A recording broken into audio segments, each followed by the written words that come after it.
किसी को कुछ प्रश्न था, बोलो जिनको जो विषय हो। हाँ पहले कर लो राशेष। हाँ जी, खाली इतना प्रश्न था जो अभी लास्ट में आपने अंतर्यामी के बारे में बताया कि जनरली हमारा उपद्रष्टा में अंतर्यामी का स्वरूप रहता है जनरली, लेकिन जैसे आपने गीता जी के श्लोक से समझाया कि प्रभु ऐसी आज्ञा कर रहे हैं कि मैं हर एक के हृदय में बिरा जाऊँ और आप शरण में आएगा, उसके लिए प्रभु उस आपसे उनके सम्मुख ऐसा स्वरूप भी प्रकट करेंगे भरता भोक्ता मुझे से। तो मतलब ये सामान्य व्यवहारिक लाइफ में प्रश्न हमेशा रहता है कि शरण में जाते तो है सब, लेकिन प्रभु ने शरण स्वीकारा कि नहीं, मतलब अपने को एक गारंटी नहीं मिलती है। हमको ऐसा लगता है कि हम शरण में जा रहे हैं, तो जो लाइफ में डिसीजन आते हैं कई बार, तो मतलब उसमें प्रभु का क्या रोल रहता है कि वो 1/5 वाला ही समझना, क्योंकि मतलब दो बहुत डायलेमा रहता है लाइफ में, दो चीज क्या कि एक तो है कि जो कर रहे हो प्रभु कर रहे हैं, तो हम थोड़े निष्क्रिय टाइप के, मतलब कि चलो प्रभु जो कर रहे हो वो से लाइफ को करते हो। कई बार हम प्रयत्न भी बहुत करते हैं, उसमें भी ऐसा लगता है कि प्रभु कर, तो ये थोड़ा मतलब प्रभु ने शरण स्वीकारा कि नहीं, ऐसा कुछ इंडिकेशन एक शास्त्र में हो। तो मेन प्रश्न ये था, मतलब ऐसा है कि जो भगवान अर्जुन को आज्ञा कर रहे हैं वहाँ तो वो जो चलता हुआ संवाद है, अर्जुन की भी मनस्थिति क्रमिक रूप से बदलती जा रही है, भगवान जैसे जैसे उनको उत्तर देते जा रहे हैं वैसे वैसे, और जो जो विषय से उनका मन प्रभावित है, वो जो विषय उनके मन में उपस्थित हो रहा है उसको लेकर उनके प्रश्न खड़े हो रहे हैं। दूसरा, भगवान जिस प्रकार के उत्तर दे रहे हैं उस उत्तर में से कुछ प्रश्न खड़े हो रहे हैं, तो ये कोटिक्रम प्रश्नोत्तर का वहाँ ये चल रहा है। इसलिए जैसे भगवान एक स्थान पर अर्जुन को ये कहते हैं कि मुझे जो कहना था वो मैंने कर दिया, अब तुमको इसमें से जो उचित लगता है वो तुम करो, यथेच्छसि तथा करो। तो भगवान ने हाथ ऊंचे कर दिए, उसके ऊपर सब कुछ छोड़ दिया, निर्णय का भार। अब एक रूप में भगवान वही परात्पर तत्व है, वो उसके सामने चतुर्भुज रूप से खड़ा हुआ है। वो कभी यूं कहता है कि तुम जो ठीक लगे सो वो तुम करो। एक बार भगवान उसको ये बोल देते हैं कि प्रकृतिस्त्वां नियोक्ष्यति, तुम कुछ भी डींगे हाँको, ये करूंगा वो करूंगा, ये नहीं करूंगा वो नहीं करूंगा, पर तुम्हारी प्रकृति तुमको बाध्य करेगी, और तुम क्षत्रिय हो इसलिए तुम चाहे कितना ही अभी हथियार छोड़कर खड़े हो जाओ पर तुम लड़ोगे ही। अभी तो क्योंकि सामने से कोई तीर वीर आया नहीं है, इसलिए अभी तुमको वो खुजली नहीं चढ़ रही है और तुम ये बड़ी बड़ी बातें कर रहे हो। पर जैसे ही एक आध तीर छूटा, एक आध कोई तुम्हारा भाई भतीजा मरा, फिर तुम्हारा खून उबलेगा, फिर तुम्हारे भी हथियार उठा लोगे जो छोड़े हुए हो। तो प्रकृतिस्त्वां नियोक्ष्यति। अब ये प्रकृतिस्त्वां नियोक्ष्यति में क्या हो रहा है, वो जो एक पंचमांश वाला दैव है वो भी साइलेंट है। वहां पूरा जो रोल है वो करता है, जीव वो वहां पावरफुल हो रहा है। एक स्थान पर भगवान ये कहते हैं कि अब तुम सब कुछ भूल जाओ, कुछ भी निर्णय तुमको नहीं करना है, मेरी शरण में आओ, मैं तुमको जो कहूंगा वो तुम करो, उससे तुमको कोई बंधन नहीं होगा। जो भी तुम्हारे मन में पाप आदि का भय है वो सब पापों से मैं तुमको मुक्त कर दूंगा। वही भगवान ये उपदेश करते हुए ये भी कह देते हैं कि मन मना भव मद भक्तो मद्याजी माम नमस्कुरु मामे वैश्यति सत्यंते प्रति जाने प्रियो से में। मेरा भक्त हो, मेरे में मन रखने वाले हो, मेरे लिए यज्ञ करो, मेरे लिए तुम भजन करो। तो एकदम शुद्ध अपने यहाँ जैसे पुष्टि भक्ति का उपदेश दे रहे हो उस तरह से वहाँ भगवान उसको उपदेश दे रहे हैं। अब उसमें युद्ध करो कि नहीं करो, के यमुना जलमा कीचड़ गोरी श्याम प्यो स्नान कराऊं श्यामड़ा, ऐसा करना भगवान चाहते हैं। क्या कहना चाह रहे हैं, तो युद्ध से विरत होकर इसमें जोड़ना चाह रहे हैं, या तुमको ठीक लगे वो करो वो कहना चाह रहे हैं, या मेरा जो एक रूप अंतर्यामी तुम्हारे हृदय में विराज रहा है उसकी तुम शरण में जाओ। अरे भाई तुम सामने खड़े हुए हो तो उस अंतर्यामी की शरण में जाने की जरूरत क्या है? तो जो प्रकट पुरुषोत्तम है उसकी प्रमुखता है, उसका प्राधान्य है, या जो अप्रकटतया भीतर विराज रहा है उसके पीछे दौड़ना है हमें। वो जो दयाराम भाई कहते हैं प्रकट मले सुख थाए, गिरधर प्रकट मले सुख थाए, अंतर्यामी अखिल मां छेती कहो कोनो दुख जाए। सबके भीतर अंतर्यामी है, किसका दुख जाता है? वो अंतर्यामी तो प्रकट आनंद स्वरूप होता है, फिर भी दुखी को दुखी लगता ही है, सुख नहीं अनुभूत होता है। तो जब भगवान प्रकट है वो अंतर्यामी की ओर उसको डायरेक्ट कर रहे हैं। तो ये जो पूरा अर्जुन को भगवान के द्वारा जो उपदेश दिया जा रहा है वो अंग्रेजी में कहे तो वो सर्कमस्टेंशियल है। उसकी तात्कालिकी मनस्थिति जिस प्रकार की है, जैसा उसका उपक्रम है उसके अनुसार उसको वहां वो दिया जा रहा है। जैसा सिम्टम ऐसा उसका इलाज, ऐसा उसकी दवाई। तो मेडिकल भाषा में कहें तो सिम्टोमेटिक वहां पर ट्रीटमेंट दी जा रही है। तो वो उस समय तो वो दे दी ट्रीटमेंट, उससे वो ठीक हो गए और जो भगवान चाहते थे वो उन्होंने कर दिया। अनुगीता में जब सब सुख शांति से बैठे थे तब अर्जुन ने पुरानी बातें याद की और फिर भगवान को ये कहा कि अरे उस समय लड़ाई में मारकाट में आप सब ने बहुत कुछ कहा, तो अभी मुझे वो अच्छी तरह से याद नहीं आ रहा है कि आपने मुझे क्या उपदेश दिया था, तो जरा उससे फिर से आप दोहरा दो ना। ऐसी विनंती अर्जुन ने भगवान को की। तो भगवान ने भी रोचक जवाब दिया कि कुछ जो एक्सटेम्पोर हम कहते हैं वो कोई रट्टा तो लगाया नहीं था कि हम जो बोले वो वापस रट के आपको बोल दें। और उस समय जो निकला वो निकल गया, अब वो का वो फिर से ऐसे कि ऐसे निकले ये तो मुझे भी नहीं लगता है कि पॉसिबल है। तो वो छोटे क्लास में पढ़ते हैं बच्चे, जो कुछ कविताएं याद करके ले आते हैं, कुछ पैसेज याद करके ले आते हैं, वो उनको कभी भी बुलवाओ तो वो बोल देते हैं। पर ऐसे तरह से रटा हुआ हो तो वो बोल पाते हैं। उपज अंग से हम कुछ बोलते हैं वो बातें ऐसी की ऐसी नहीं दोहराई जा सकती हैं। तो मेरे लिए भी वो थोड़ा मुश्किल काम है, फिर भी कोशिश करता हूं ऐसे करके। जो 18 अध्याय में भगवान ने गीता की उसको बड़ा विस्तार से अनुगीता में बता दिया, तो वो श्लोक संख्या बढ़ गई, उसकी 700 से ज्यादा हो गई। अब वो अर्जुन को भगवान ने उस समय इतने विस्तार से कहा था या उसमें कुछ जोड़ा, वो तो भगवान जाने, अर्जुन जाने या संजय जाने। तो अब कहने का मतलब ये है कि जब भगवान ये कहते हैं कि तमेव शरणम गच्छ सर्वभावेन भारत, ये उपदेश अर्जुन को भगवान उस अवस्था में दे रहे हैं कि जो सामने खड़े हुए हैं, जिन्होंने चौथे अध्याय में अर्जुन को वो समझा कर आए हैं कि मैं कौन हूं।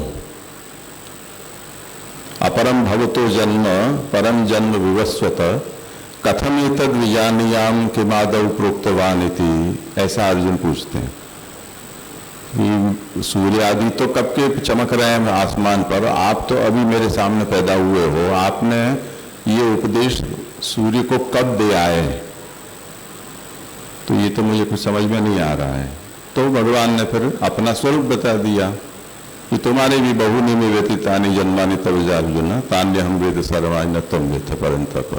मेरे तुम्हारे बहुत जन्म हो चुके हैं, मैं सबको जानता हूं, तुम कुछ नहीं जानते हो, ये मैं हूं। अब ऐसा भगवान सामने खड़ा है और वो ये कह रहा है कि तुम अंतर्यामी को भजो। तो उसका मतलब क्या है कि जो प्रकट स्वरूप है उसका महात्म्य वो नहीं समझ पा रहा है, क्योंकि भगवान ने अपना रूप ही ऐसा प्रकट किया है। और भगवान ने चाहा भी ये है कि मैं अवतरित हो जाऊं तब भी मुझे सब लोग भगवान के रूप में न जाने। कोई मामा का बेटा है, कोई बुआ का बेटा है, तो वही मेरा भाई सखा के रूप में ही मुझे जाने हैं, क्योंकि मुझे उसी प्रकार की लीला उसके साथ करनी है। तो भगवान ने अपने प्रकट स्वरूप में उनको ऐसा मोहित किया है कि कुछ क्षण पहले जो अपने महात्म्यशाली स्वरूप का ज्ञान अर्जुन को कराया है, तब भी वो उस स्वरूप के उपदेश के अनुसार आचरण करने में तत्परता नहीं दिखा रहा है। इसलिए भगवान को कह रहा है कि अगर मैं जो खड़ा हूं वो तुमको समझ में नहीं आ रहा है तो तू तेरे अंतर्यामी को पूछ, तो वहां डायरेक्ट करते हैं। तो तमेव शरणम गच्छ, अब मैं कुछ नहीं कर सकता हूं। तो ऐसा हम भी करते हैं, कोई हमसे कुछ सलाह लेने आता है, अपने पास जितनी अक्ल है उतनी हम उसको बांट देते हैं कि ये हमारी समझ है। अब फिर भी वो अब अगर पूछना नहीं छोड़ता है तो हम क्या करेंगे? तुम जानो और तुम्हारा काम जाने, अब हम क्या करें? तुम्हारी अंतरात्मा तुमको जो आवाज आती है कि जवाब देती है, उसके अनुसार तुम करो। ऐसा क्या करें? हमें तो अपना पिंड छोड़ाना है ना किसी तरह से, कब तक उसके सामने बैठे रहेंगे? तो हमारे जो ससुर पक्ष में जो थे वो गांव में उस तरह से गुरुजी के रूप में प्रसिद्ध थे, ज्योतिषाचार्य थे, तो लोग आते थे कुछ कुछ पूछने। अब गांव में फुर्सत लोगों को ज्यादा रहती है, तो अपना जो भी प्रश्न था पूछ लिया, समाधान हो गया। अब वो तो बैठे हैं, क्योंकि जब तक भोजन का टाइम नहीं होगा तब तक तो टाइम ही टाइम है, तो बैठे हैं। तो वो बोलते हैं, क्यों साहब, मिल गया ना जवाब, तो अब क्या मुंह ताक रहे हो, जाओ घर। अब उसको यहां से अपने घर विदा तो करना चाहिए ना, अगर संकेत में नहीं समझे तो बेइज्जती करके उसको निकालना पड़ेगा। तो भगवान भी उसको ये कह रहे हैं अब मैंने इतनी देर तक रामायण की, तब भी तुमको समझ में नहीं आया, तो तमेव शरणम गच्छ सर्वभावेन भारत। अंतर्यामी को पूछते रहे, तुम्हारे भीतर ही तो बैठा है जज देने वक्त, मजिस्ट्रेट वहीं पर है, उससे पूछ ले। मैं तो कम से कम मेरा पिंड तो छूटे, तो भगवान तबेट चालू कर दें।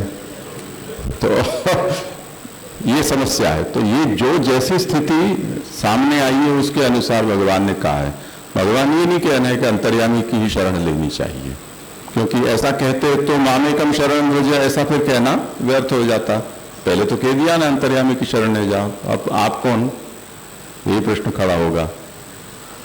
तो वहां का जो उपदेश है वो यथाधिकार यथावसर है। अब हमें जो ये अनिश्चय हो जाता है कि हमारी शरण भगवान ने स्वीकारी है या नहीं स्वीकारी है, हमारी शरण वो बने हैं कि नहीं बने हैं, वो एक अलग तरह से विचारने का विषय है। तो उसमें हमारे यहाँ जो षड्विधा शरणागति के रूप में पंचश्लोकी में रामानुज संप्रदाय के वेदांत देशिक का श्लोक कहा जाता है, उसमें जिस प्रकार की शरणागति बताई जा रही है वो हमारे यहाँ भी आदर्श रूप में स्वीकार्य है, उस भावना के तौर पर कि जो भी अपने देव की शरणागत होता है उसको अपने देव के प्रति ऐसे षड्विध भाव से शरणागत होना चाहिए। अब उस शरणागति के भाव में यदि हम पूर्णतः शरणागत हो रहे हैं तो जिस प्रकार से जिसने अपने ओर सभी संबंधों को, सभी आश्रयों को छोड़कर किसी का, भगवान को छोड़ दो, किसी का भी अगर आश्रय ले लिया है तो वो उसको छोड़ नहीं सकता है, विवश हो जाता है उसका आश्रय बनने के लिए, उसका शरण बनने के लिए। ये हमारा लोक में भी अनुभव है। यानी बहुत क्रूर व्यक्ति हो तब भी, यहाँ तक हम देखते हैं आजकल तो सब वो क्लिप्स हमें सुलभ हो गई है कि माता का शिकार किया जिसके गर्भ में बच्चा है और शिकार के दौरान बच्चा गर्भ से बाहर आ गया, जीवित है, तो वो शिकारी पशु उसका पालन करता है। चीता बंदर के बच्चे का पालन करता है जिसकी मां को वो खा चुका है, क्योंकि वहां वो मातृत्व या भर्तृत्व का भाव है वो इतना प्रबल हो गया है उस परिस्थिति को देखकर कि यद्यपि वो उसका वो आहार है प्राकृतिक रूप से, पर उसकी जिगर नहीं है कि वो उसको खा जाए। हमें तो ज़्यादा अनुभव नहीं है, पर हम कह सकते हैं कि एक परिपक्व बंदरिया के बजाय स्वाद की दृष्टि से उसका ताजा जन्मा हुआ बच्चा ज़्यादा स्वादिष्ट होता होगा। पर वो लालच है, वो भी चीता जैसा हिंसक पशु छोड़ बैठा है। तो जो जिसका कोई सहारा नहीं है, आश्रय नहीं है, और वो बंदर के बच्चा है, उसको ये पता नहीं है कि ये शिकारी पशु है, क्योंकि अभी वो पहला कदम उसने ये सृष्टि में रखा है। तो उसको वो जो भी इनहेरिट करता है अपनी आनुवंशिकता में जो गुण शिकारी होने का और शिकार होते हैं, वो उनकी जो भी ट्रेट्स उनमें कैरी फॉरवर्ड होते हैं भय के, वो जीन्स में जरूर होंगे, पर उनको अभी बाहर प्रकट होने का अवसर नहीं मिला है कि इससे मुझे डरना चाहिए। तो वो उसी को अपनी माता समझ रहा है। अब वो मेल चीता है या फीमेल है वो पता नहीं है, पर वो उसको अपनी माता समझ रहा है, तो चीता उसको पाल रहा है। और यहाँ तक कि जो दूसरे उसके सजाती आते हैं उसको खाने के लिए, तो उससे उसकी रक्षा भी करता है कि नहीं, इसको तुम नहीं खा सकते हो। तो शरणागति की ये महिमा है। अब हमें तो भगवान के पास से तो कोई कन्फर्मेशन, हम न तो समर्पण के स्वीकार का हमें कोई देता है, न शरणागति के स्वीकार का भगवान हमको देते हैं। पर हम अपनी ओर से वो चेकलिस्ट बना सकते हैं कि षड्विधा में से कितनी विधा शरणागति की हमने साधी है। यदि हमको साध पाए हैं तो क्या कारण है कि भगवान हमारी शरणागति को न स्वीकार रहे हैं। सेवा में हाँ ना हो सकती है, स्वीकारे या न स्वीकारे। शरणागति में हाँ ना का अवकाश नहीं है, क्योंकि सेवा तो ऐसी है कि भी चलो मुझे अच्छा नहीं लग रहा है तो नहीं स्वीकार किया, बहुत गरम गरम समर्प दिया, या उस समय तुम्हारा चित्त कहीं अन्य आसक्त था, या गंगाबाई क्षत्राणी की दृष्टि पड़ गई थी तो दृष्टि दोष वाला था, तो भले नहीं गोसाई जी ने क्यों नहीं समर्पित किया, पर नहीं लेंगे, हमने नहीं खाया। तो सेवा में भगवान हाँ ना कर सकते हैं, कतरा सकते हैं, परंतु शरणागति में ऐसा नहीं कर सकते। इसलिए अपिचेत सुदुराचारो भजते माम अनन्य भाग साधुरैव समन्तव्य सम्यक व्यवसितो ईशा, ऐसा कहते हैं। सुदुराचारी होते हुए भी यदि अनन्य है तो फिर भगवान उसकी शरण को स्वीकारते हैं। वहाँ उसके दोष आदि है उनको भगवान नहीं सोचते हैं, वो एक गुण से ही उसके ऊपर न्यौछावर हो जाते हैं। तो ये तात्पर्य समझना चाहिए। हाँ, तुम्हारा कुछ था प्रश्न? जी जी મારો अच्छा, આપણે જીવાત્મા છે એની અંદર અંતર્યામી રહે છે કે બંને જોડે રહે છે, એ वो पूछना था।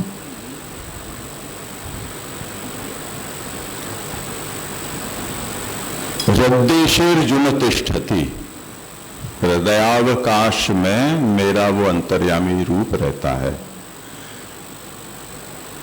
तो दोनों का रहने का जो स्थान है वो कॉमन है। इसलिए जो उपनिषद में भी वो डाली के ऊपर दो पक्षी बैठे हुए हैं, ऐसा उसका उदाहरण दिया जाता है। अब इस विषय में हम ये कह सकते हैं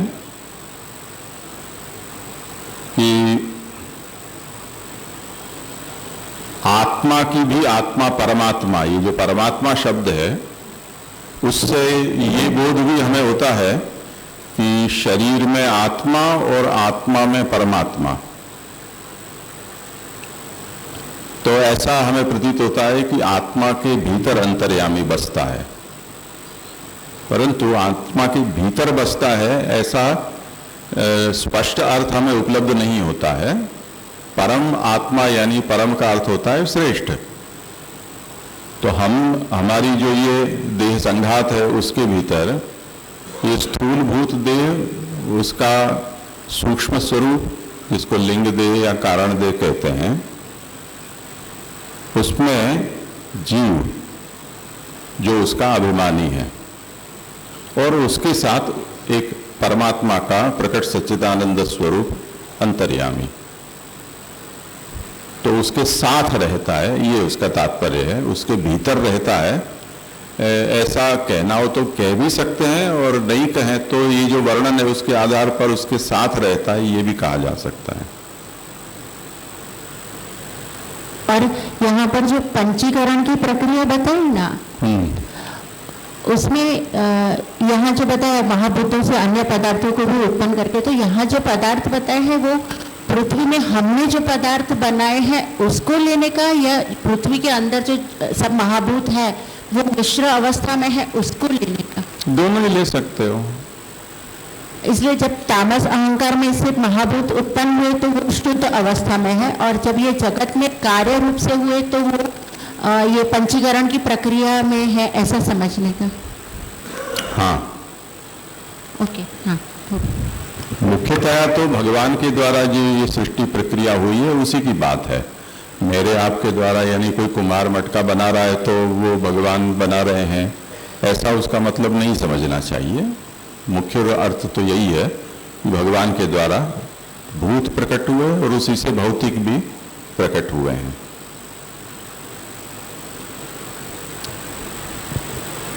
पृथ्वी में से तेज भी मिलता है, जैसे लावा निकलता है और फिर पानी भी निकलता है, तो ये पंचीकरण का कह सकते हैं? मतलब ये कोई ना कोई रूप का ये पंचीकरण है, ऐसा मतलब? पृथ्वी में लावा और पानी उसको पंचीकरण नहीं कहते हैं।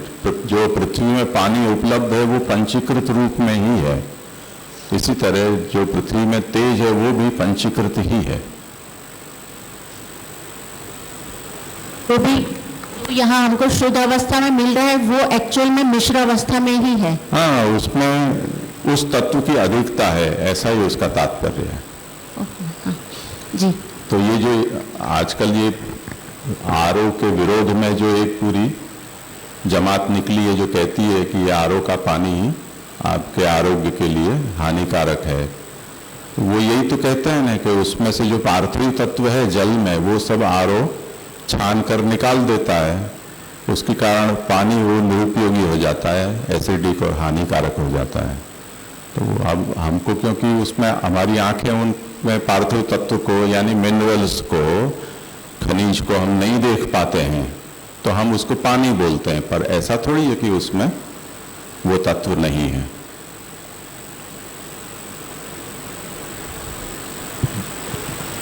जन्म प्रणाम। जैसे ऐसा क्वेश्चन था कि जो हमने सुबह के स्तोत्र में देखा था कि न्याय कुसुमांजलि ग्रंथ से जो हेतु पता चले और उसके बाद जड़म भौतादिकम वो पूरा अलग विषय हो गया, और वो जो प्रोसीजर बताई वो सब समझ आ गई और वो जो हेतु है वो भी समझ आ गए, बट वो जो रेफरेंस लिया है तो वो कोई पर्पस से ग्रंथकार ने यहाँ पे किया होगा, तो वो ऐसा समझ रहे हैं कि जो आगे पॉइंट है कि ब्रह्म ही कारण है उसको स्ट्रॉन्ग करने के लिए वहाँ पे रखा है, या फिर आपने ने जो आर्ग्यूमेंट्स भी कहे थे तो उसमें पर वो जो आर्ग्यूमेंट्स का वो अच्छे से पता नहीं चले, तो कैसे यहाँ से विषय ज्वाइन कर रहे हैं वो नहीं पता चल। किसी की बात हमको अच्छी लगे हमारी बात को समझाने के लिए, और वो ऑल कंप्रेंसिव हो, सभी पहलुओं को वो लेकर चल रहा है, और उसके प्रतिपादन से हमारा मत का कोई विरोध भी यदि नहीं है और हमारा काम सिद्ध होता हो तो हम उसको कोट करते हैं ना। उसने भी ऐसा कहा है, तो उसी तरह से उदयनाचार्य को आप यहाँ उद्धृत कर रहे हैं। वैसे जब निरूपण होता है तो कभी हम किसी के आमने सामने सीधे टक्कर में नहीं आना चाहते हो किसी की बात का उत्तर देने के लिए, तो हम किसी ऐसे प्रसिद्ध व्यक्ति का नाम लेकर और उसके मुंह से वो बात कहलवाना पसंद करते हैं कि जिससे हमारा सीधा विरोध उसके साथ नहीं हो। तो जैसे कल मैंने उदाहरण दिया था कि संविधान में संशोधन भाजपा सरकार ने किया, और उसका कांग्रेस ने विरोध किया, क्योंकि विरोध पक्ष का मतलब ही वो है, अगर विरोध नहीं करे तो विरोध पक्ष ही सिद्ध नहीं हो, तो हर बात का विरोध तो करना ही चाहिए, ये सर्वथा कर्तव्य है। तो उन्होंने किया, तो उसका उत्तर भाजपा की ओर से क्या दिया गया?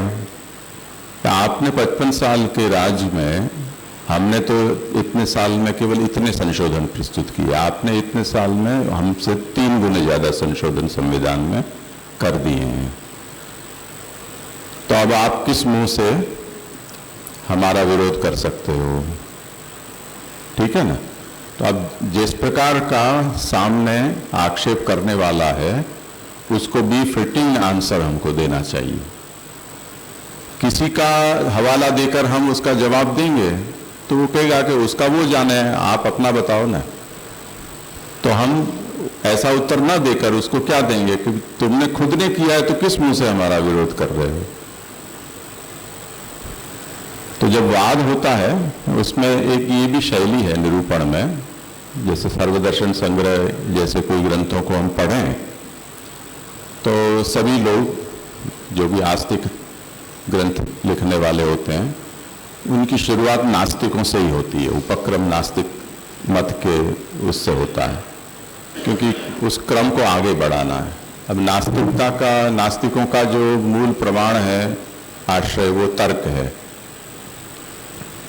तो तर्क से तर्क को काटना ये सरल उपाय है। तो तार्किक कौन है? तो नैयायिक वैशेषिक अपने यहाँ के आस्तिक तार्किक कहे जाते हैं। तो उनको इनसे भिड़ाओ, हम क्यों उनके सामने आए? तो जब उनसे नास्तिकों का निराकरण हो जाता हो उसके बाद हम नैयायिक को हम लेंगे। अब नैयायिक से नास्तिक मत का निराकरण हो गया तो आपके गले पड़ेगा नैयायिक, अच्छा तो आपने हमारा मत मान लिया ना? तो नहीं, ऐसा नहीं है। क्यों? हम तो सांख्य जो कहता है आपका जवाब देता है, पहले वो देखो। तो सांख्य से न्याय वैशेषिक का खंडन करवाते हैं। तो सांख्य वाला ताली बजाता है कि अच्छा हाँ, तो आप हमारे पाले में आ गए। तो वहां से पीछे वेदांत के ऊपर आते हैं। तो निरूपण ऐसा किया जाता है कि एक मत से दूसरे मत का खंडन करते जाओ और हमारे यहाँ जो मत है उससे जो निकटवर्ती हो उसको लास्ट में लो, उसका निरूपण कर कर उसमें थोड़ा बहुत परिवर्तन बता दो कि इनका ये मानना है, हमारा ये मानना है, और उससे वो विषय का उपसंहार हो जाता है। ऐसी पद्धति वाद शैली में होती है। तो यहाँ भी गट्टू लाला जी सीधे इन नास्तिकों के साथ वेद वचनों से या ऐसे ही भक्ति शास्त्र से उलझते नहीं है। उन्होंने न्याय कुसुमांजलिकार जो नैयायिक हैं उनके मत से उनकी समीक्षा की है। तो खंडन हो जाने के बाद अब नैयायिक खुश होता हो तो उसको एक और करके और फिर वेदांत पर आ गए हैं कि तुमसे इनका खंडन किया, इसका मतलब ये मत समझ लेना कि हम तुम्हारे मत को स्वीकार करते हैं। तो जहां तक उनका काम था वहां तक साथ लेकर फिर छोड़ दिया उसको। ठीक है। तो कहां तक थे? हाँ, बहु पापा 36वीं करनी है, 35वीं। तो ये निरूपण हमने देखा कि भगवान ने इस प्रकार से भूत, भौतिक, जीव, अंतर्यामी इत्यादि की सृष्टि का निर्माण करने के बाद जीवों को अपनी माया से मोहित किया। साथ साथ भगवान ने उस माया से मुक्त होने के लिए कर्म, ज्ञान, उपासना आदि का निरूपण करने वाले वेद आदि शास्त्रों को भी प्रकट किया। सब पाप पुण्य की जो कर्म मर्यादा है वो भी भगवान ने वेद के द्वारा उसका बोध किया। और अब उसके कारण जिसको जैसा कर्म जो करेगा, क्योंकि भगवान ने सबको कह के मैंने तुमको अब अच्छा कर्म करने लायक बना दिया है, अक्ल भी दे दी है, अब आगे तुम यथेच्छसी तथा कुरु, तो जीव कह के ठीक है, अब वो उसकी जैसी इच्छा है उसके अनुसार कर्म कर रहा है, तदनुसार उसे वंश, देव, विद्या, वैभव आदि कर्म के अनुसार प्राप्त होते हैं।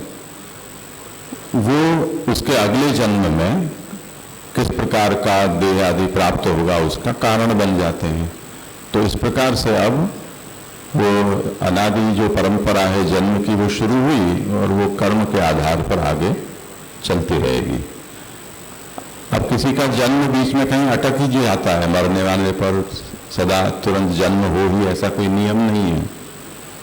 तो ऐसा क्यों होता है, तो वो कहाँ जाता है, ये प्रश्न हो तो उसका समाधान दिया कि छोटे मोटे कर्म करते हैं तो वो तो फिर देहांतर प्राप्त होने पर वो उस देह से भोगे जाने वाले सुख दुख से वो कर्म फल का निराकरण हो जाता है।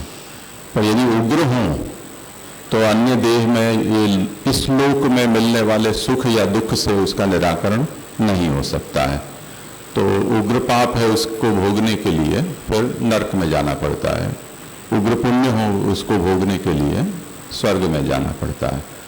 तो मरने के बाद उतना समय उसके लिए यहाँ नया देह नहीं मिलता है, उसको लोकांतर में प्रवेश होता है। और जब तक वो भोग समाप्त हो जाता है तो फिर पुनः उसकी भूलोक पर प्राप्ति हो जाती है। अखंडोऽनंत एतादृक् प्रवाहोऽयं प्रवर्तते, ये अविच्छिन्न इस प्रकार का यानी अनवरत और अविच्छिन्न ये प्रवाह जन्म का और कर्म का चलता रहता है।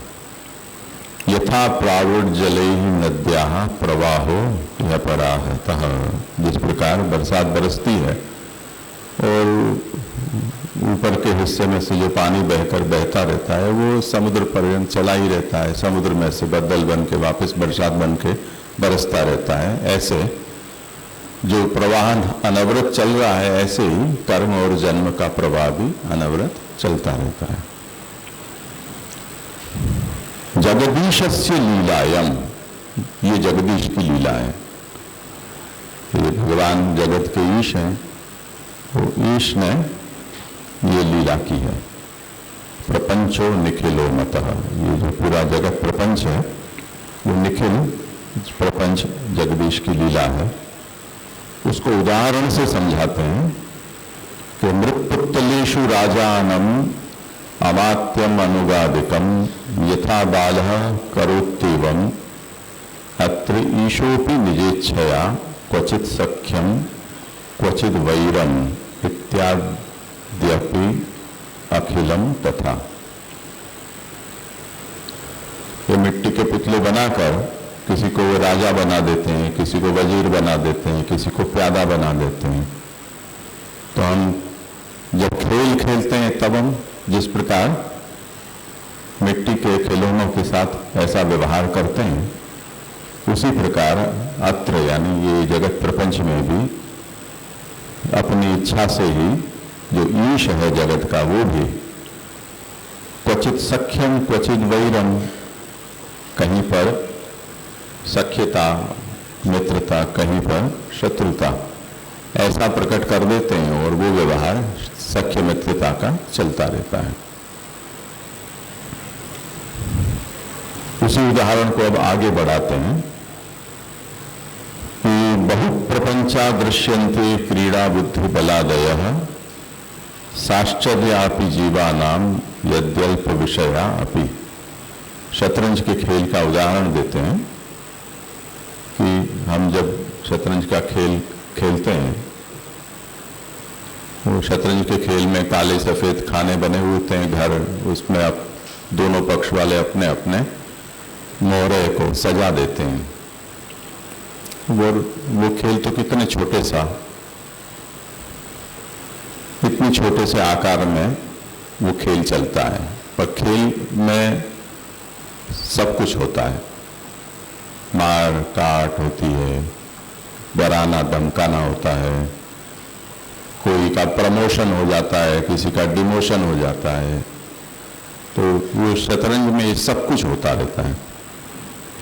पर उसमें भी खेलने वाले और देखने वाले सभी लोग बड़े ही एक्साइटमेंट में रहते हैं, उत्सुकता रहती है, अब कौन सी चाल चलेगी, किसका नंबर आएगा, क्या होगा, ऐसे निरंतर सब में उत्सुकता बनी रहती है। तो प्रपंचा बहुदृश्यन्ते क्रीड़ा बुद्धि बलादय साश्चर्यापि जीवानाम यद्यल्प विषयापि। ये तो जीव अल्प विषयक है,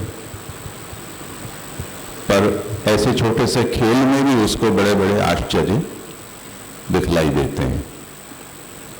विश्वं तनंत विषयम ईश क्रीड़ात्मकम तदा।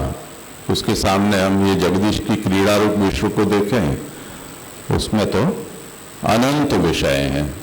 शतरंज में कितने विषय होते हैं? 16 एक पक्ष की, 16 दूसरे पक्ष के मोहरे, तो 32 मोहरे कुल मिलाकर हुए, और एक उसका 64 जो उसका आधार होता है वो, तो 37 आइटम मिलकर और शतरंज का खेल चलता है। तो उसमें भी देहानुसंधान विस्तृत हो जाए उस तरह से खेलने वाले खेलते हैं, दिन रात भूल जाए, खाना पीना भूल जाए, दूसरा नहीं हो तो अकेला भी आदमी खेल ले, ऐसे ऐसे रसिक लोग होते हैं। अब तो कम हो गया, पुराने समय में तो यही सबसे बड़ा मनोरंजन का साधन होता था, और वैसे बुद्धि बढ़ाने वाला भी ये खेल है, विचार शक्ति, संभावनाओं को खोजना।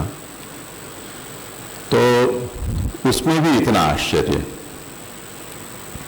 तो ये जो अनंत विषय वाला जो विश्व है, जो भगवान की क्रीड़ा रूप है, और जो अकुंचित प्रपंचंच, जिसका जो प्रपंच है वो अकुंचित है, यानी उसमें भी अनंत संभावनाएं हैं।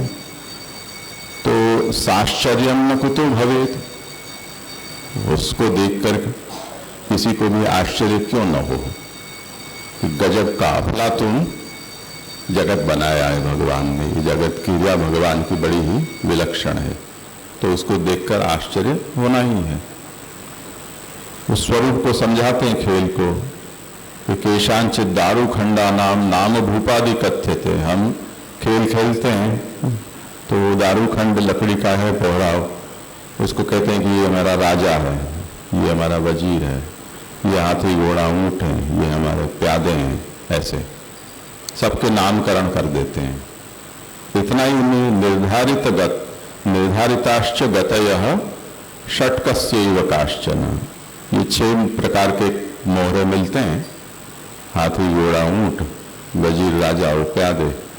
ये 6 जो प्रकार के मोहरे हैं उनकी गति भी हम निर्धारित कर देते हैं कि ये एक एक कदम चलेगा, ये टेढ़ा चलेगा, ये सीधा चलेगा, ये चारों ओर चलेगा, ऐसे सब तरह की गति उसकी हम निर्धारित कर देते हैं।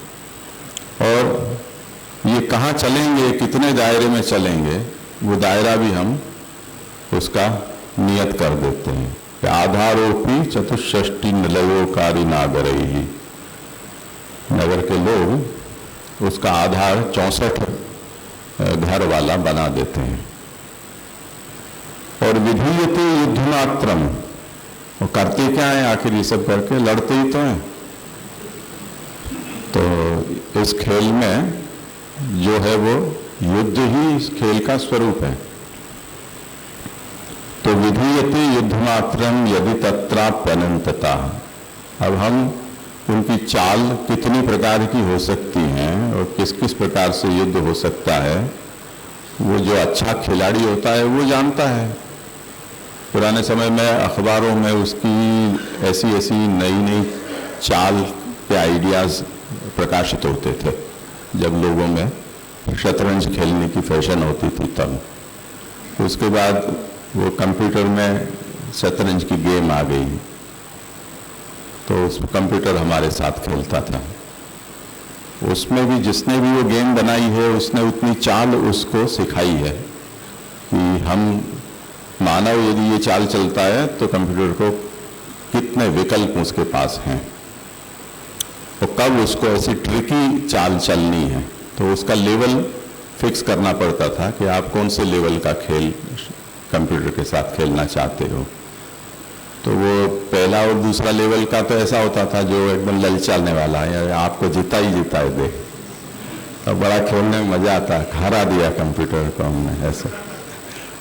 पर जैसे ही उसको हार्ड करें फिर टाइम फिर हो जाए, हम सोच ही नहीं सके इतनी चाल, वो सोच के वो चल देता था। तो ये जो बता रहे हैं कि विधीयते युद्धमात्रम यदि तत्राप्यनंतता, उसमें भी इतनी चाल है कि जिसकी आप गिनती न कर सको।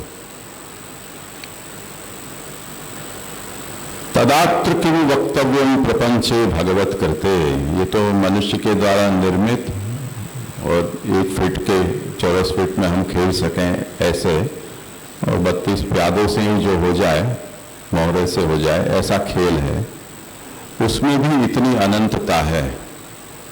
तो ये जो भगवान के द्वारा अनंत विषयों से बना हुआ और अनंत जीवों वाला जो जगत प्रपंच है, उसके विषय में तो कहना ही क्या।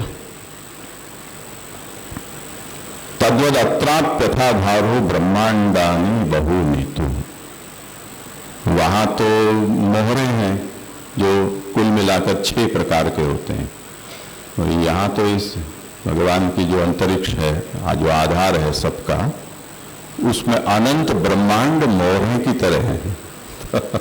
कितने ही ब्रह्मांड के साथ भगवान खेल रहे हैं। चल आज इस गैलेक्सी को ऐसा कर दो, उसको उठा के यहाँ रख दो, इसको ब्लैक होल में घुसा दो, यहाँ सुपरनोवा का विस्फोट कर दो, इसको यहाँ से तो ये भगवान का खेल है, वो बड़ा ही मोहक है, और उसका आधार भगवान यहाँ ऐसा बनते हैं। पांच भौतिक पिंडानाम संज्ञा नाना विधा कृता। अब इसमें जो भी पिंड हैं, जैसे वहाँ दारूखंड कहें मोहरों के लिए, उस प्रकार, और उसके नामकरण हम करते हैं कि ये राजा है, ये वजीर है, ऐसे यहाँ पर 5 भौतिक पिंड हैं कि इसको हम पहाड़ कहेंगे, इसको मैदान कहेंगे, इसको हम वृक्ष कहेंगे, इसको हम पत्थर कहेंगे, इसको ईंट कहेंगे, ये सब इसके नाम हैं। वो उसकी संज्ञाएं विभिन्न प्रकार की बनाई गई हैं।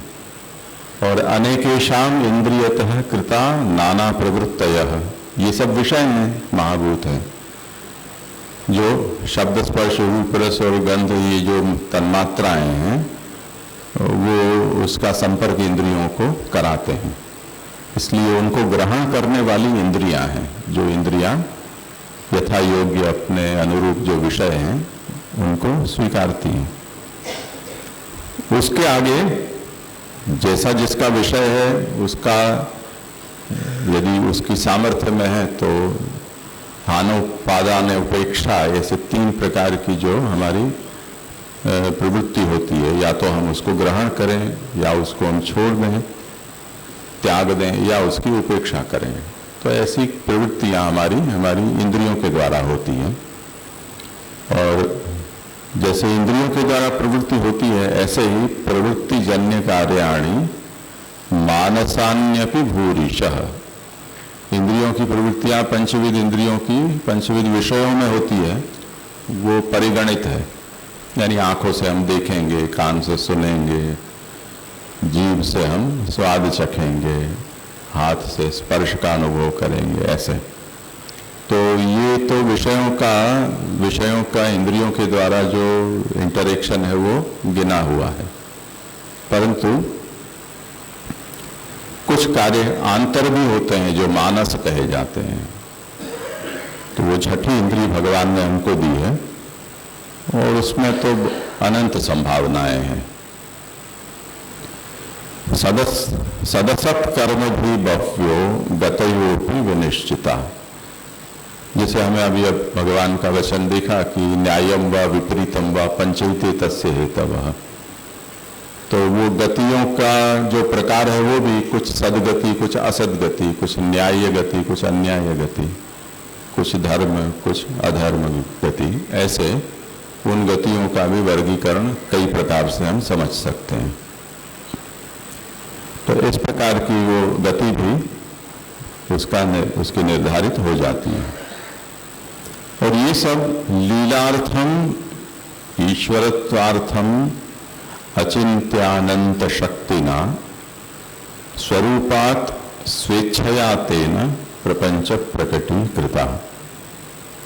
ये सब जो भगवान ने किया है वो लीलार्थ किया है। तो जो एरिस्टोटल ने कहा था कि एक फाइनल कॉज पर्पस क्या है, तो उसका उत्तर यहाँ भगवान ने क्यों सृष्टि की, तो लीला के लिए की। क्या लीला करनी है? आप आत्मरमणशील थे तो लीलामय तो हैं, आपको लीला करनी क्या है? भगवान कि दूसरा कोई हो तो मैं उसका ईश्वर बनूं ना। तो अपनी ईश्वरता को अनुभव करने के लिए भगवान अनीश जीवों को प्रकट करते हैं, जिससे कि उसके सामने कुछ दादागिरी हम दिखा सकें। तो ईश्वरत्वार्थम भगवान ने अपनी ईश्वरता सिद्ध करने के लिए ये जगत सृष्टि की। अचिंत्यानंत शक्ति ना, ऐसा भगवान इसलिए कर सकते हैं कि भगवान की शक्ति हम सोच नहीं सकें, ऐसी अचिंत्य है और अनंत है। भगवान ने ये सृष्टि किस प्रकार से की, कहाँ से की? तो स्वरूपात, अपने आप से ही वो भगवान ने सृष्टि को प्रकट किया है। क्या भगवान को किसी ने सलाह दी थी कि आप ऐसा करो? जैसे व्यास जी को नारद जी ने कहा कि भगवत गुण गाओ, तो नहीं, स्वेच्छया। भगवान को कोई प्रेरणा करने वाला नहीं है, भगवान की कोई मजबूरी नहीं है। भगवान ने अपनी राजी खुशी से, अपनी इच्छा से ये जगत सृष्टि की है। तो ऐसा ये जगत प्रपंच है। यहाँ हमें स्वभावतः एक विषय का विराम प्राप्त होता है। तो समय भी मुझे लगता है कि 7:30 होने को है। तो यहाँ आज का विराम रखते हैं, कुछ प्रश्न हो तो।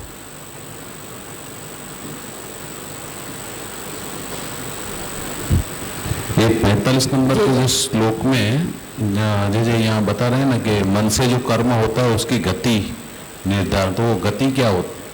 मन से जो कर्म होते हैं उसकी गतियां फिर कैसे देखेंगे? नहीं, गति मन की नहीं, जैसे जगत की गति है इस प्रकार इंद्रियों की गति है। इसे मानसिक कार्य भी अनेक प्रकार के दिखे ना। तो जैसे हम सोच रहे हैं तो ये गति हुई ना। हम यहाँ हैं, हमको घर की चिंता हो गई तो मन घर पहुंच गया ना, तो मन की गति हुई। दूसरा, हम जो विषय प्राप्त करते हैं, जो कर्म करते हैं, उस कर्म का जो फल है उसको भी गति कहा जाता है। तो उसको भी यहाँ समझ सकते हैं।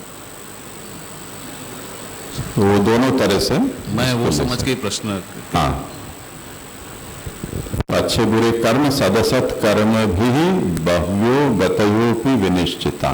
तो वो मन की गति यहाँ नहीं है, कर्म से प्राप्त होती गति है, ऐसा यहाँ समझना है। कर्म भी बह्वो गतयोपि विनिश्चिता। कर्म किससे होते हैं? इंद्रियों से होते हैं, मन से भी होते हैं। तो जिस प्रकार का आपने कर्म किया है, तो जैसे आपने शरीर से कोई कर्म किया है तो उसकी गति कुछ, उसके फल आपको उसके अनुसार प्राप्त होंगे। आपने यदि मानस कर्म किया है तो उसके अनुसार आपको उसकी गति प्राप्त होगी। यानी किसी के बारे में आपने बुरा सोचा और किसी का आपने बुरा किया, तो उसके दोनों परिणाम में अंतर होगा। बुरा सोचा, उसका उतना उग्र परिणाम आपको नहीं भोगना पड़ेगा, पर यदि आपने बुरा कर दिया तब तो आपको उसका फिजिकल पनिशमेंट आपको मिल सकता है। ऐसा इसी तरह आपने किसी के विषय में शुभ सोचा और किसी के लिए आपने शुभ किया, तो जो सोचा मात्र है उसकी बजाय आपने जो किया है वो ज़्यादा भारी पड़ेगा, तो आपको अच्छा फल उसका मिलेगा। इस प्रकार से जिस माध्यम से आप कर्म करोगे, इसमें वाचा भी आप जोड़ सकते हो। वाणी से भी जो हम करते हैं उसको भी कह सकते हो।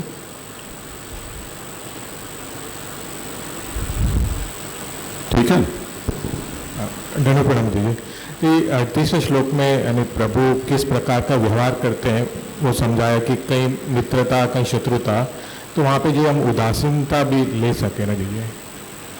हाँ, ले सकते हैं जी कि दैवी आसुरी का जो वर्ण है उसकी ओर ग्रंथकार हमको निर्देश कर रहे हैं। तो भगवान भी हम जैसे किसी को प्रतिपक्षी के रूप में बना देते हैं, इसी तरह भगवान किसी को आसुरी बना देते हैं। जी प्रणाम जी। जी जी करो करो। जी, यहाँ पे 44वीं कारिका में ये बात आई कि जो पंचमहाभूत के द्वारा जो अनेक जो भी पिंड हैं उनको अनेक नाम दिए गए हैं। तो जैसे किसी को वृक्ष कह दिया, किसी पिंड को, किसी को पर्वत कह दिया, तो वो जो अनेक कार्य रूप हैं उनमें इंद्रियों के द्वारा अनेक प्रकार की प्रवृत्तियां उत्पन्न हुई हैं। तो जैसे कि अभी अनेक की बजाय एक को लें दृष्टांत के रूप में, तो जैसे वृक्ष एक पंचमहाभूत के द्वारा उत्पन्न किया हुआ पिंड है, और वो जो कार्य रूप है उसमें हम अपनी इंद्रियों के द्वारा प्रवृत्त होते हैं। भले ही उस वृक्ष को हम देखें, उस वृक्ष के ऊपर जो पक्षी है उसको सुने, या फिर अपने कर्म इंद्रियों से उस वृक्ष से फल उतारे, या फिर उसको काट दे, जिसकी जैसी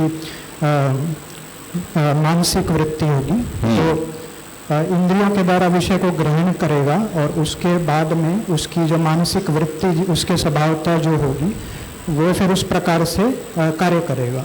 हाँ। तो ये जो मतलब प्रोसेस कहें उसको, तो ये 44 और 45 श्लोक में चल रहा है। इसको ऐसे कनेक्ट करके विचार करना है।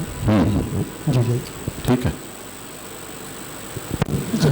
देखिए यहाँ शतरंज के जो एग्जाम्पल दिया है, किसका? शतरंज का। हाँ हाँ। तो जिसकी इसकी इतनी गति है, इतनी ही चल सकता है। तो ऐसा जो सृष्टि में अपने को उनको समझाना है, तो सृष्टि में जो भी पदार्थ है तो उसका जो स्वभाव है, तो वही समझाना चाह रहे हैं ना कि उसका स्वभाव जो उसमें फिक्स किया है कि भाई पानी शीतल है तो उसका यही रहेगा। तो यही समझाना चाहते हैं इसके दृष्टांत से। हाँ, ऐसा कह सकते हैं। ठीक है। हाँ बोलिए। हाँ जी जी। ये जो 35 श्लोक में आया ना कि जो बद्ध जीव है वो लोकांतर में जाते आते रहते हैं अपने कर्मों के हिसाब से। हाँ। पर ये जो जय विजय का हम देखते हैं तो उनके जो 3 जन्म हुए वो तो 3 युग में हुए।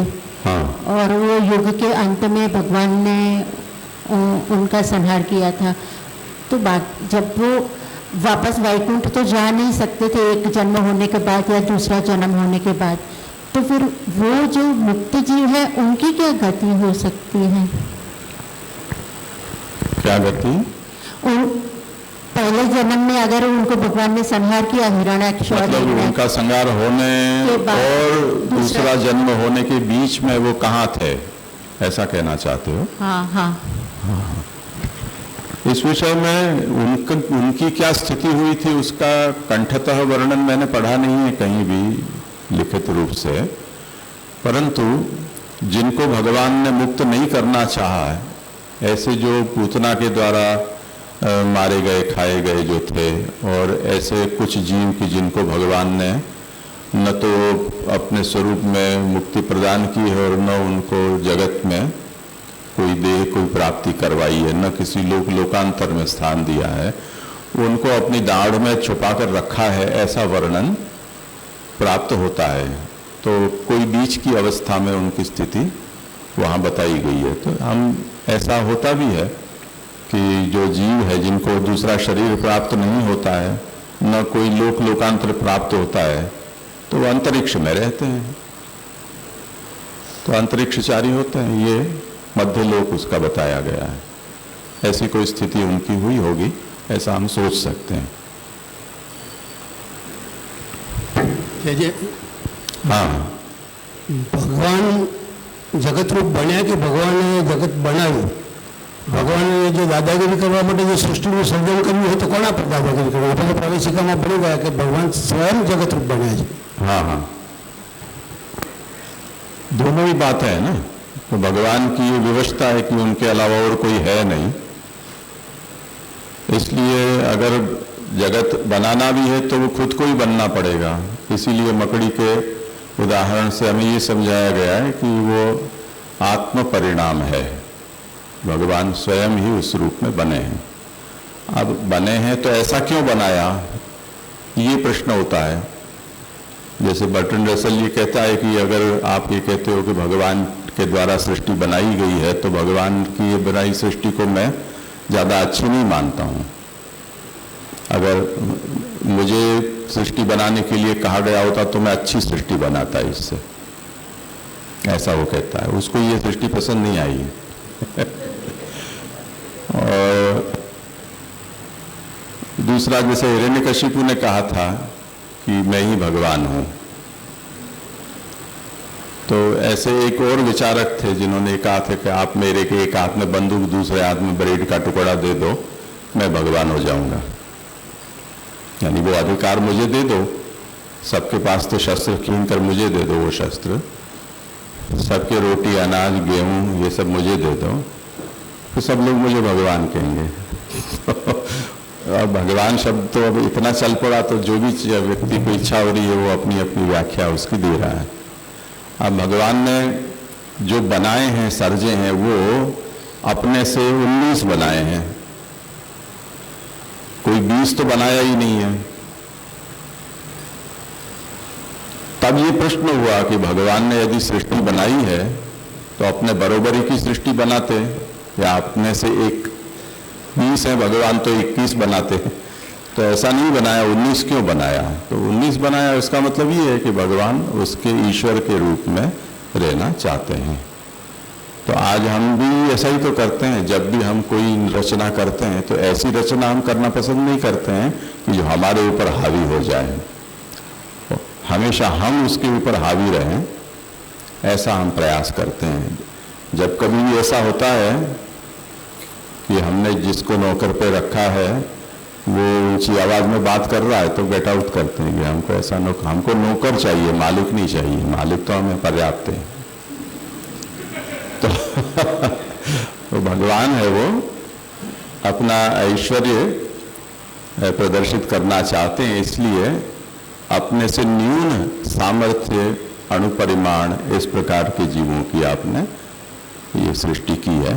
ये उसके खुलासा के लिए कहा जाता है. तो दोनों बातें सही हैं. आत्मकृते परिणामात, इसके कारण स्वयं ही सृष्टि रूप हुए हैं. और ऐसी सृष्टि क्यों बनाई ये यदि पूछते हो तो इसलिए कि भगवान ईश्वर रूप से लीला करना चाहते हैं. ये जो नरसिंह ने कहा है ना, ब्रह्म लटका करे ब्रह्म सामने, हाँ वही बात है. और जो एक क्वेश्चन था कि जो शतरंज की आपने बात बताई इसमें, तो वहाँ तो फिक्स है कि 2.5 चाल चले, ये चाल चले. तो प्रभु भी हमारे साथ उन्होंने फिक्स कर लिया है कि जीव को इतनी ही चाल मुझे चलानी है.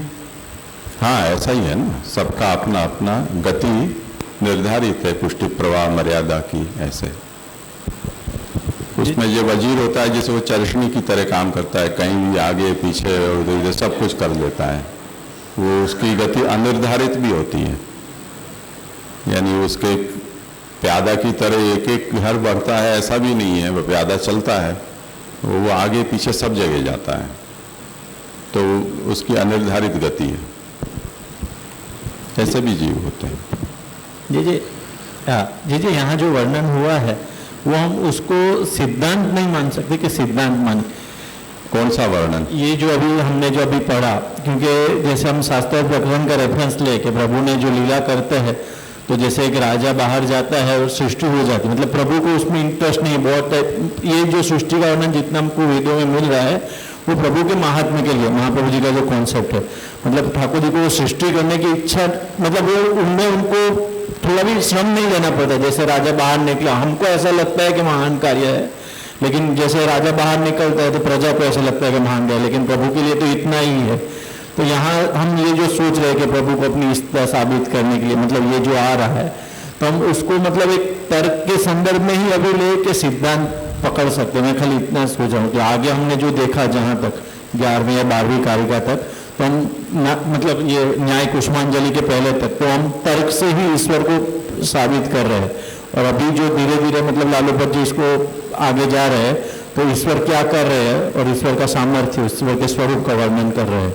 तो ये जो वर्णन है तो हम एज ए मतलब ये ग्रंथ पढ़ रहे हैं, तो उसको सिद्धांत समझे कि खाली तर्क? नहीं, सिद्धांत तर्क की बात क्यों है? अभी सिद्धांत हाँ, भगवान संकल्प मात्र से सृष्टि करते हैं, पर उसका अर्थ ऐसा थोड़ी है कि ये जो प्रक्रिया यहाँ बताई गई है वो प्रक्रिया के बिना ही वो सृष्टि हो गई है।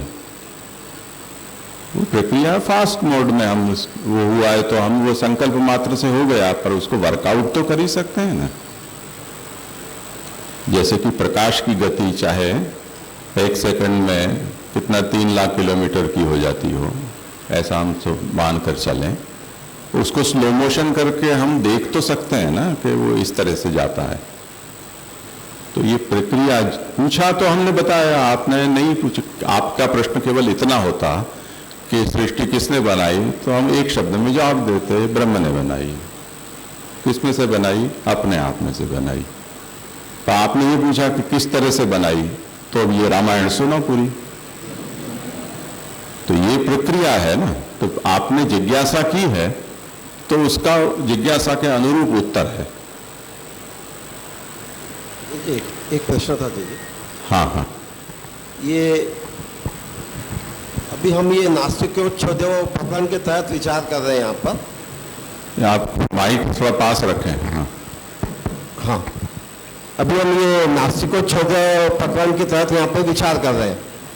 तो इसमें जो पहले बताया था कि तर्क या युक्ति या अनुमान के अनुसार हम ये अपनी बात को रखेंगे यहाँ पर। तो अब यहाँ जो 28वें श्लोक के बाद में जो वेदों से ये उत्पत्ति बता रहे हैं, वेदों का बात को जो यहाँ रख रहे हैं, तो नास्तिक को तो ये बात जमेगी नहीं वेद की, तो फिर ये यहाँ पर ये बात रखने का क्या वो तो हमने प्रकरण के वक्त ये बात स्पष्ट कर दी ना कि उदयनाचार्य के उद्धरण पर वो एक विषय पूरा हो गया। नास्तिकों के द्वारा कहा गया जो सिद्धांत है वो वहाँ चूर चूर हो चुका है। अब ईश्वर जगत का करता है, ये स्वीकृत है। अब ये स्थापित हो गया है कि वेद में कही गई प्रक्रिया से ही सृष्टि ब्रह्म ने बनाई है। तो अब वो बात तो खत्म हो गई। अब वो पूछ रहा है, जो नास्तिक था वो अब मान लो कि आस्तिक बन गया। अब कृपानाथ समझाएं कि वेद में किस तरह से बताया है, तो अब वो बताया जा रहा है। तो एक बार उनके मत का खंडन किया गया, अब मंडन किया जा रहा है स्वमत का। हाँ जी जी, क्लियर। हाँ, धन्यवाद प्रणाम।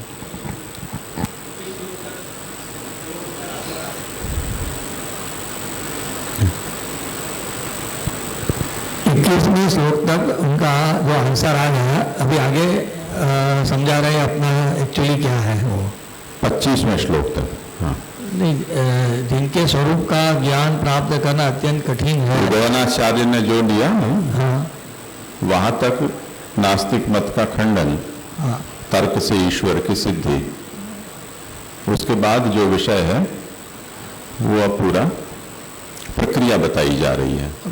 तो 21वें श्लोक में जो बताया वही ब्रह्म है, तो वहाँ तक नहीं है, उसके आगे भी बढ़ता है वो। हाँ, एक लिया है ना, जहाँ तक लिया है वहाँ तक जाने दो उसको। ठीक है। और जैसे कल गौशाला का रखते हैं सुबह में। हाँ हाँ, कल 7 बजे गौशाला जाना है, तो सब लोग रेडी होकर आ जाना। ठीक है, यहाँ विराम रखते हैं। और ये केटन सीट